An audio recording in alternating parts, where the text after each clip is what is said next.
So Tim, as you know, I wrote one of the 5 covers from the new issue. Yeah. The one with arguably the best cover art, not the one. Metro Last Light is the game. Sequel to Metro 2033. Exactly, I know that you're a big survival horror fan. You played some Metro 2033 over the weekend. Yeah, after I read your cover story, I kind of wanted to get my hands on it to see what all the hubbub was about. I know that we gave it a 9 back when it came out. So basically from what I've played, I don't really know what's happened in this post-apocalyptic Moscow, but the game starts off and, you know, it does that sort of in media res thing where there's terrible things that happen and then you start off and everyone's trying to just make their way through these subway tunnels.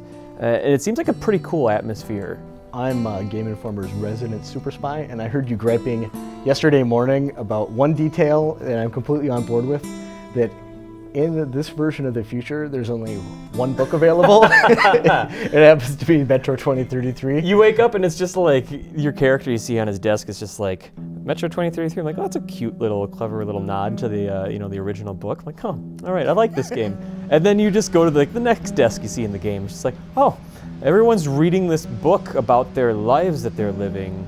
This is truly stranger than fiction. Oh yeah, you go to like a ruined apartment complex and it's just like some totally scuzzed out bathtub, and next to it is just a pile of those books. It's just, that's what ended the world. Maybe people use that for fire. Post-apocalyptic worlds are a dime a dozen in video games, and it feels pretty oppressive. I feel suffocated, you know, and that's not just suffocating gas everywhere. No, that certainly helps, because you have to wear the gas mask. That's a big part of the game. And you have like this charge thing that you have to crank up. Yeah, for your headlamp. Yeah, okay. It doesn't just stay on, you don't just pick up batteries, you gotta like pull it out and...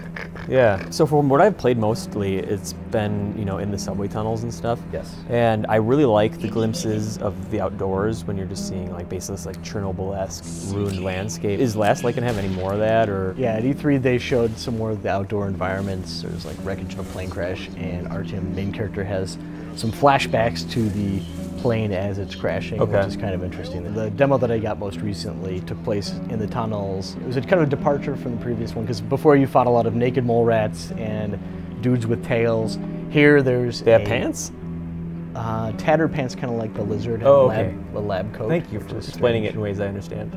Exactly, but you fight some like bug-like creatures in this one, which is super creepy. There's like webs and crap all over the walls. It's supposed to be like cockroaches can survive anything types of thing. No, you had it.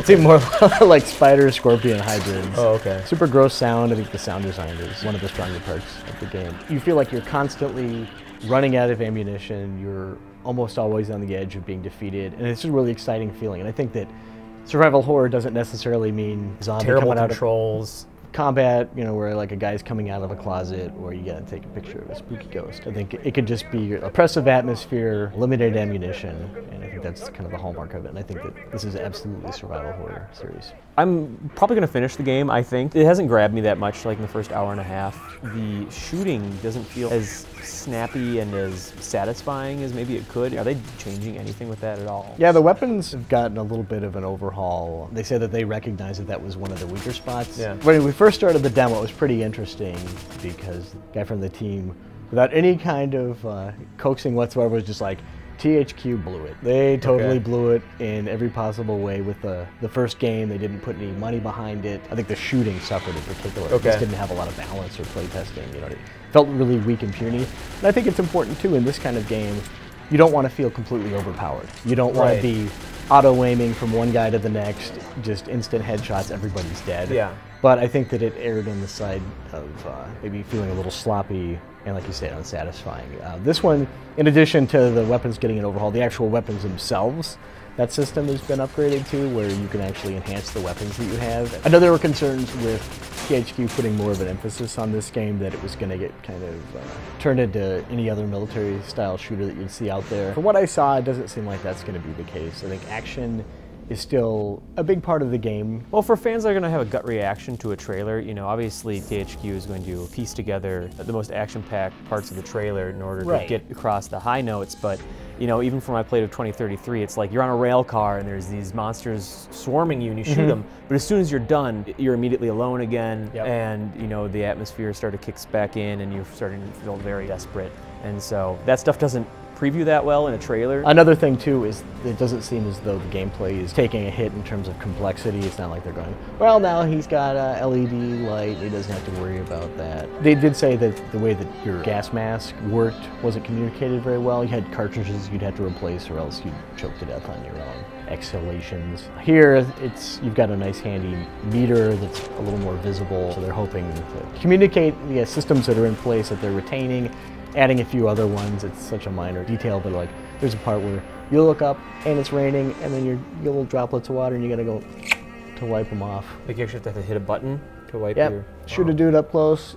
Oh my gosh, my mask is covered with all kinds of nasty stuff. Oh, wow.